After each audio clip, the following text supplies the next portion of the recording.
Hey YouTube. Well, hey Arab, because this is a message to myself in 1 year. The date is currently June 9th, 2023. I was supposed to make a video like this about 4 months ago when I first set out on this journey of dangerous expeditions. I'm about to head out on another 3-month journey. I don't think it's too dangerous this time, you know, with Morocco, India, Pakistan. But I'd like to send a message to myself for a year from now. Whether you're dead or whether you're alive, just a message for the internet to hear. Currently have 457,821 subscribers. This is how the channel is looking right now. And, you know, when I was a kid, my dream was to have 100,000 or maybe even 1 million. But to do 100,000 in 28 days is something I never thought of. You know, those 2 plaques when I got my first one was the coolest thing. It was my dream. I had done it. I got my plaque the same day that I graduated university. And that was cool because I didn't need university anymore. You know, it came in at that time. And aside from that, I'm about to set out, and I know that with all these missions that I do, there's a chance that I'm gonna die. I think people are afraid more for me than I am for myself. I personally think that, you know, with any human that I run into, I can make them laugh, and that's what allows me to survive in these places. So, you know, I could be alive. I could be dead. That's what's going through my head, because when I come back home for a week or 2 weeks, you know, I speak to my friends and I speak to my older brother, and he's fully aware that the stuff I do, you know, one day I might not come back from it, and I'm enjoying it. That's what I need you guys to understand. I'm enjoying it.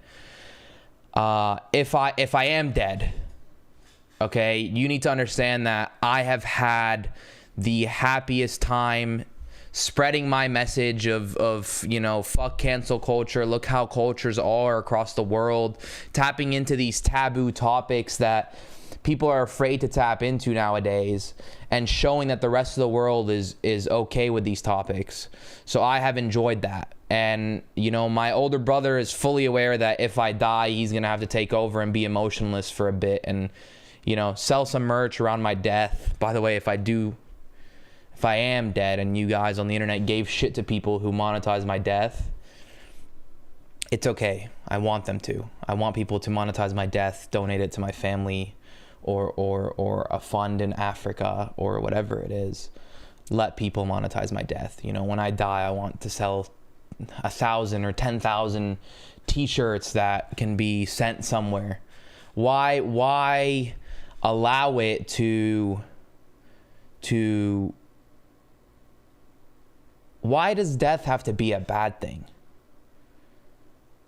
You know, I like I said, I go into these places fully aware that I might die, and I don't care, because it gives me the thrill. It's like, it's what I enjoy in life now. I need that adrenaline of knowing that I, you know, conquered another location and did what people told me I couldn't, and you know, made friends with these people that people think are dangerous, but they're not. They're people that are, what's the difference with the US government, okay, that kills people through the CIA and takes over entire countries, versus the Brazilian motherfuckers in a favela that are protecting their territory from people coming in and trying to take it? What's the difference? That this one's done at a larger scale and they hide more of it from you, or you guys just not awake to these things? You know, so if I can give one piece of advice to the people watching, is this a message to myself or to the people? It should be a message to myself, to be honest. It's like almost like a farewell. Like, yo, you totally could be dead right now, and this is the last thing people see. So I guess it's both. You know, if there is one piece of advice that I could give you, it's that stop. If you see the good in people, you will get the good in people. If you see the bad in people, you will get the bad in people. So it just depends what you attract. right? I don't go into these dangerous places with weapons. I go in surrendering my life. You know, I'm in your hands. I just want to film what you do. Nobody's ever done this. I hope you're doing well, Arab. I hope you're alive. In a year and a half, June 9th, 2024, I expect you to be at like, if we're aiming high, we're saying 3.7 million subscribers. I expect you to be at 1 million by the end of the year, but we're already beating those numbers. So 3.7 million YouTube subscribers if YouTube hasn't shut us down. Granted, I don't care how many subs you're actually at, as long as your content is moving, you know, as long as you've built a movement. I'm proud of you, buddy. Seriously, I am. Your ego's gotten a bit big right now. You say that it's because you need to, you know, you get a lot of hate for the kind of content you do. You feel like you are paving a way and finally doing what you've set out to do and spread your message. And it's taken 7-8 years. People don't see that. People don't see the years of content that you've been grinding, people telling you to quit, people telling you tens of thousands of messages of people telling you, calling you names that you know you're not. And you've had to build this ego to kind of self-defense against them so that, well, you also know you're the shit. I mean, who gets offered a wife in every country they go, right? Like, not sure at this point if you are still out single and enjoying your time, or some girls figure out how to lock you down, bro. But if you did pick a girl to lock you down, she's definitely making you work harder, because that's the only reason you haven't settled yet, right? You haven't found that one. So yeah, I hope you're doing well, buddy. I hope you've conquered YouTube and maybe even you started streaming again. Don't know what you did. Message for mom. You know, a reason I think I can survive in all these places, I'd like to give credit to my parents. I don't think enough people give credit to their parents. Some of you probably have shitty parents, but I have the best parents in the world. You know, the reason I can communicate with all these humans, obviously I've adapted it through streaming and through talking to people and being social and putting myself out there. But the core of why I can communicate with any human is because of my mom. You know, my mom raised me to walk into a room and be able to impress anybody. She gave me that charisma. My dad taught me to not fight people. And I think that allows me to get in these places where I have to surrender my life and make it through these places. You often see the people that I'm with, you know, having that fight or flight. People comment that I'm stupid, that I'm naive, and I totally could be. By the time you see this video, I could totally be dead. And oh, look, a new video just rendered.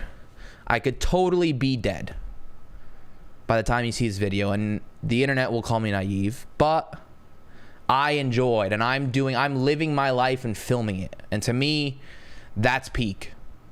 I've reached a point where people are enjoying. Sure, I throw myself out there more for the camera. I'm not going to a fucking favela if I can't film it. Well, honestly, now that I have and I've went and filmed some crazy shit, I would do it again without a camera.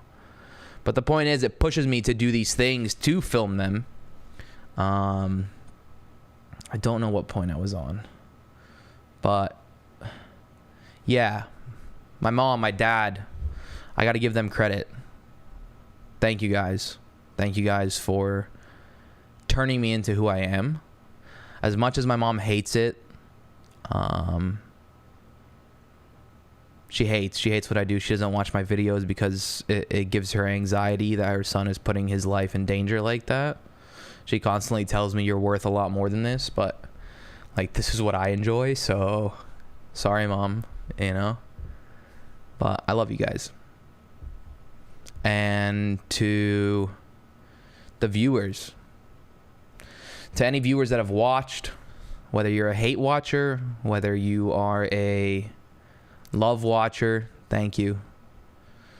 You know, if you are a hate watcher, all I can ask you is why? And how can you say that the content isn't good if you're watching every video? If you're back for this video? If you're here to type something? Truth is, you're addicted. In the back of your mind, you know why. In the front of your mind, you don't want to say it because you'd rather stay a hate watcher. If I give you one piece of advice, it's stop worrying about what others are doing. Focus on yourself, because then you can grow. I mean, think about it. You sit here and you watch my videos when you get a notification, and you'll watch through it all just so you can comment a message of hate, or you have my notifications on just so you can comment a message of hate. I don't know your name. I don't know who you are. I might react to your comment once for fun because it gives me entertainment, but don't think you're winning at any point in that. What, you got my attention? I got your attention for an entire 30-minute fucking video, and for your entire life. And if you're a love watcher, thank you. Whether you comment or not, whether you just like the videos, whether you just tell your friends, whether you pull it up on your TV when you get home. It's why I do what I do. You know, the countless Instagram messages that are paragraphs long that tell me, hey, Arab, you've really changed my perspective on the world. Those move me.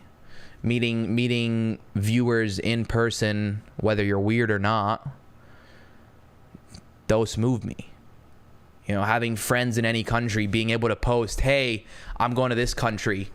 Who's got a cool adventure? And a random stranger responds, and I now am trusting my life in a random stranger's hands. Does that not show you how cool humanity is? Does it not show you that all these people have a good side to them, but they've only been ever allowed to show the bad side, or that's what they've been shown as? So yeah, Arab, I hope you're still alive. And if you're not, hopefully you've started a movement. Want to thank anybody who's had my back, whether it's peers or viewers or people along the way that I've met. At any point, I go into these scenarios knowing I might die, and the only way out isn't to kill people. It's not to steal someone's gun and shoot them. It's to not give a fuck. It's to laugh and treat them like my peers. Hitting back as a final note on all those comments, you know, this guy's stupid. I can't believe he's saying these to these guys' faces. That's what people want. They want you not to treat them different for the color of their skin or for the location that they're born. They want you to make these jokes to them because for the first time in their life, they're being treated the same. I'm not going into an African slum and treating these guys different. I'm going in and learning.